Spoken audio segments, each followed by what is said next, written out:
not single, I don't think. Okay. All right, so you're married. So when it's time to repaint the bedroom, who's going to make that choice? Okay, Joe said, not I. Okay, so you got it. Well, that's what we had to get comfortable with. And then the displays and the way we went to market with all of our things were more in line with what Joe would like than what you would like, Sherry.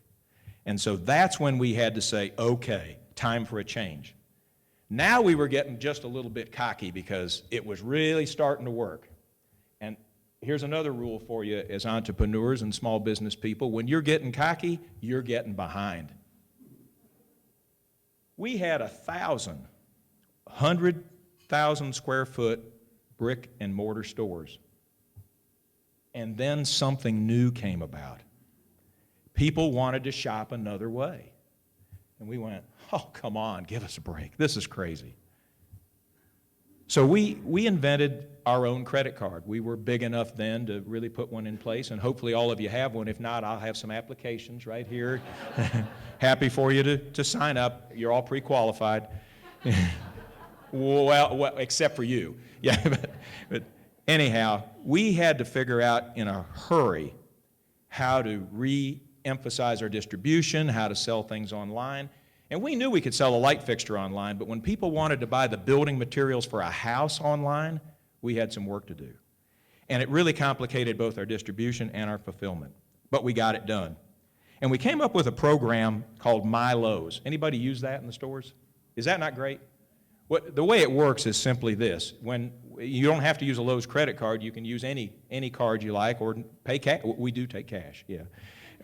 But if you'll have the cashier swipe the My Lowe's, then there's a record of everything you bought. Now, you're thinking deep down inside, oh, they just want to see what I'm buying. Really what we're trying to do is leave a trail of what you bought, so when you come back and need another gallon of paint, not only can we tell you what you bought, we can tell you what color it was. And if we mixed it, we can still tell you what color it was. So that's really, really important. And that was huge in the way we came up with this distribution and fulfillment strategy for the credit card and for our online marketing. Then we had another challenge. That's fashion versus function. We knew how to sell lumber out back. Come on back and we'll slow it for you. But we really struggled to get our assortments and our projects and our products right, because the other thing is, if you come to a Lowe's store as a do-it-yourselfer, as most of you are, I don't know how many contractors are in the room, but probably not many, and you want to buy everything it takes to do the project. Well, you want to get it all one time and then go do it, okay? Well, if we don't have everything in stock, you're going to leave upset, and you're going to feel uncomfortable with that experience. So we had to figure that one out. We also had to figure out how to bring lumber inside, and it wasn't as easy as just unpacking it and putting it on a shelf. We had to change the grade. We had to change everything about the way it was done, and including the way we bought it. We had to do the same thing in the appliance department. When we decided it was time to get serious about the female shopper, I don't know that we even ranked in the appliance department, and today we're #1 in the United States, and we're really proud of that. And we thank all of you that bought appliances at Lowe's, and those of you that haven't, get with it. Layouts and adjacencies is my favorite topic, because you walk in a store and you say, why is this here and why is that there and how come it's in the middle of the shelf and how come it's 3 wide? And all. Folks, that's art, but it's also science. Every bit of that. And that is as entrepreneurial, and I mean, there's no book that you can read that says put it here. You got to figure it out. And which aisle does it go on? And which aisle doesn't it go on? And how those departments come together, and those departments make your store. All right, time for a quiz. What do these items have in common? Let me read them to you for those in the back. It's go-karts, motorcycles, camping gear, toys, and electronics. Take a guess. Big boy toys. Great guess, but wrong. Did you know that Lowe's at one time was the #1 seller of go-karts in America? Did you know that Lowe's was at one time the #1 seller of motorcycles in America? We were also #1 in camping gear. We were #1 in children's toys. We were not #1 in consumer electronics, but we held top positions in a lot of businesses that all have one thing in common. We're no longer in them. Now you might say, well, that was stupid. Well, not really, because part of good entrepreneurship is figuring out what you can't be great at. Because if you can't be at least really good and better, great, somebody else will be. And all of a sudden, you won't be. This is my favorite slide, and you're going, boy, that's boring. Well, it's the ROI study, return on investment. We commissioned a group to take a look at our stores, our customers, and the marketplace, and we said, tell us what we don't know. And here's the secret. This may be numero uno. They told us that of all the products that you sell or should sell, 50% of them are being purchased by customers in your store, but not with you. So in other words, you walk in the store to buy X, Y, and Z. You buy X, we sell Y and Z, but you buy it from somebody else because you don't think of us as the best place to buy it. You talk about a wake-up call. That was a huge wake-up call. So we had to figure out how to fix that. And here comes what I'll call the real secrets to success. And by the way, you know where the customer votes? Right there.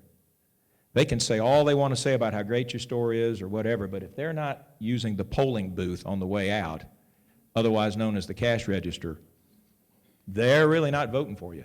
I heard John say he won by 2 votes. Well, I knew he would because I voted for him. And I knew he'd vote for himself, so just kidding. John's a great friend. Number 1, none of these will surprise you, I promised you that. Execution. It's all about execution. It's a secret to the success. But it's every aspect of the customer shopping experience. It's customer service, it's knowledgeable associates, it's in-stock merchandising, it's proper quantities, it's priced right with a guarantee that says if we didn't get it right, we'll make it up to you, and have people believe it. It's about a memorable experience. And by the way, you know, when we grand open a store, and we've done quite a few of these, we saw a board. They just don't cut a ribbon. We saw a board. We just thought that, don't you think that's cool? It's different. If you haven't been to a Lowe's grand opening, go. Check me out. You know, in our minds, if we'll get you to take a shopping cart at the front door, and you better do this, we know you're going to make a purchase. So we probably should be more aggressive at putting a shopping cart in your hand than we are. Ever seen somebody come in the store and then have to go back out the entrance to get a shopping cart, like me? I've done that before. Well, it's all about the spirit of the business. Plan the work. Work the plan. Real key to success. If you don't have a plan that you're working, how can you work it? Really important. And here's a real challenge for us. We have to figure out teamwork. We have to figure out how to communicate to now 280,000 employees, where we'll serve 200 million customers on an annual basis through 900 million transactions. And I'll quote this realtor that I hear all the time. I've never met her, but I think she's really cool. She says, hey, I'm Lee Brown. I sell 1.2 houses a day, and I'm not bragging. I'm looking for a job. Have you heard that? It's great branding. Well, I'm going to say the same thing. That wasn't bragging. That's a real challenge at those numbers. But if you're serving 5 customers a day, or 1 customer a day, or 2 and you want 3, you have the same challenge, and it may be just as tough or tougher. The big numbers don't make it any easier. I know everybody in the room is going, yeah, if we had numbers like that, we'd be retired like you. Well, no, it really doesn't work that way. And by the way, I'm not retired. I'm just retired from Lowe's. We have 1,857 stores today, and that's what it's all about, is teamwork. It's we in everything. The only time I think I've used I is when I was talking about myself. When we talk about Lowe's, we talk about we, because it takes those 280,000 people to make it work. It's the key to our success. Flawless execution is our goal. Do we always get it right? Nope. Single messaging, do we always get it right? No. But we try and try and try again. We embrace our mistakes, and we really promote our successes internally. You know, find the person that got it right and really make their day. And sympathize with the person that got it wrong. Don't fire them for it. Help them get better the next time. They do it over and over again, let them go. But if everybody's entitled to make a mistake, if you're not making any mistakes, you're not doing anything, because you will make some mistakes. And it happens at all levels. Oh, and another thing about teamwork, have a little fun. Now everybody's going, oh, wait a minute, that's the number 11 car. Well, number 11 was our first car. Anybody remember our driver? Brett Bodine. Could not drive. Great guy, though. First team owner, Junior Johnson. Where's he from? North Wilkesboro. Then we had another car, 31. Remember that driver? Mike Skinner. And that was owned by Richard Childress. Then we got my guy, Rick Hendricks, number 48, Jimmy Johnson. And he's done pretty well for us. But you're thinking, oh, man, that's a real ego trip. No, not so much. We did it for two reasons. The most important reason was because our customers support NASCAR. And they really wanted a car on the track that said Lowe's on it. And you cannot believe what people spend because of that. It's an astronomical number. That's a key to the success. But we did it for another reason. Remember I said we were going to have fun doing this. It was our employees, because they loved it too. I mean, you've never seen a group of store employees rally on a Sunday afternoon 5 minutes after they announced that Jimmy just won the race. It's pretty cool. I'm just about done. You got to build a business on your customers' needs and not your own. And that's why the store is 135,000 square feet and not 10 or 12. With what my family and I buy, 10 or 12,000 square feet would probably be enough. But it wouldn't be enough for all of you collectively, and that's why the store is as big as it is. Oh, I had to put this in. You know, you make mistakes. I'll bet none of you remember this, but I do. We got a wild hair, and we said, you know, we're in rural America. Everybody would like to buy a mobile home from us. At that time, they may have been known as trailers. I'm not sure. But we renamed them. We called them Lowe's Ranchettes. And we decided this was going to be the next coming, so help me. Well, I'm not going to linger on it. That is actually one in one of our store parking lots. It may still be there based on sales. But I just chalked this one up to a great example of a poor decision. And as I said, you make them. You know, focusing on brand is keenly important. It's key to your long-term success. You got to build the brand and then you got to own it. And at Lowe's, the reason we've had the name, I took you through the 60s, the 70s, the 80s, the 90s, and even today, what's our brand? What's our real brand? It's Lowe's. And we sacrificed getting people to see a different store with the same name. By the way, nobody in the free world, big business, has ever done that. And we are proud of that because you all agreed to support it as customers, and it worked. I don't know if I'd want to do it again, but it worked out pretty darn well, and we're happy about that. But then right under it, and if you'll remember, I'm going to show you the picture again in a minute, we even had brand names on the first store in 1946. Fairbanks Morris was on there, Alcoa aluminum siding was on there, Gold Bond drywall was on there, and paint. So we knew that having brands that people would recognize was a big key to our success. Now let's have a little fun. A good friend of mine is a fellow named Scott Clark. Y'all know Scott? Scott Clark Toyota. I see more of him on TV between 5 and 7 in the morning than I do, you know, in social life, although I love him as a friend and he's great. He probably has as good a brand following as a company spokesperson as anybody locally I know. Would y'all agree? All right, well, let me show you two examples of our attempt at this. There's number one. Anybody know who that is? It's Roman Gabriel.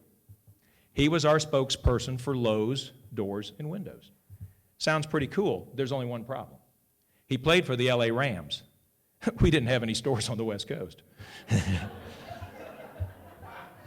That wasn't maybe our best moment. But then we said, well, you knock me down, get me back up, I'm going to try it one more time. We got the second one right. You know who that is without his hat? That's Richard Petty. The king, clearly the king, the legend of NASCAR in our own backyard, and we formed a full line of outdoor power equipment around his favorite color, Petty Blue.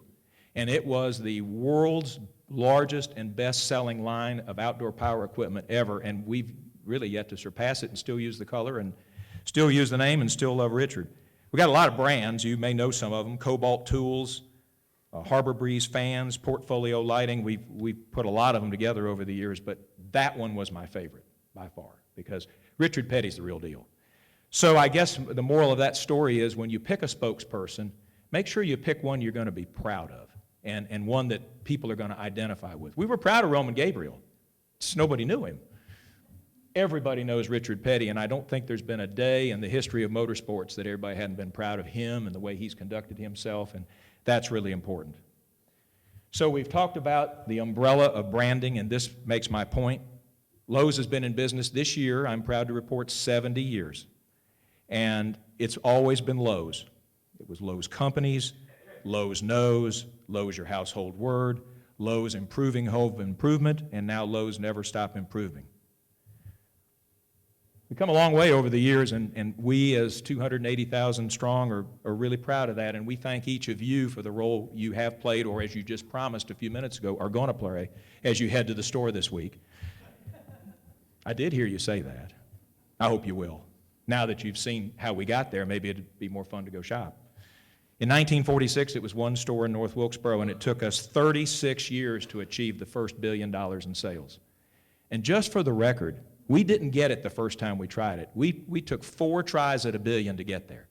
And you talk about 3 disappointing years, we were so close, but not close enough. So my point there is, that's not really failure. That's trying real hard. That's passion. That's not anger.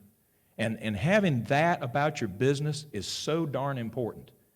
Now you're going to say, well, you know, I hope you'll say that was enjoyable. I really appreciate hearing all that, but I just don't know how it applies. Surely by now you do know exactly how this applies, because while this is the Lowe's story, this is your story. This is all about you. Now, 33 years later, in 2015, this is now, we're proud to report, a $60 billion company on the Fortune 50 list. But the thing I'm most proud of our company is that we remain humble and we remain thankful for the success we've had because of each of you, our customers. That's what it's all about. It started as a dream. There you go. Remember, that's where it started. I'm not kidding. I didn't make that up. Who could make that up? It took a visionary leader and team. It was a plan for business that worked. It was a focus on customers and service, strong and lasting partnerships, and don't forget, it took some good luck. Always weave good luck in your business plan, because if you get none, you're probably going to have some issues. But just like your business today with great and loyal customers, the folks that you serve or work with, they keep coming, and when they do, your business will continue to grow. And with that, thank you all so much for being here. Thanks for giving me a few minutes to tell the Lowe story. Thank you.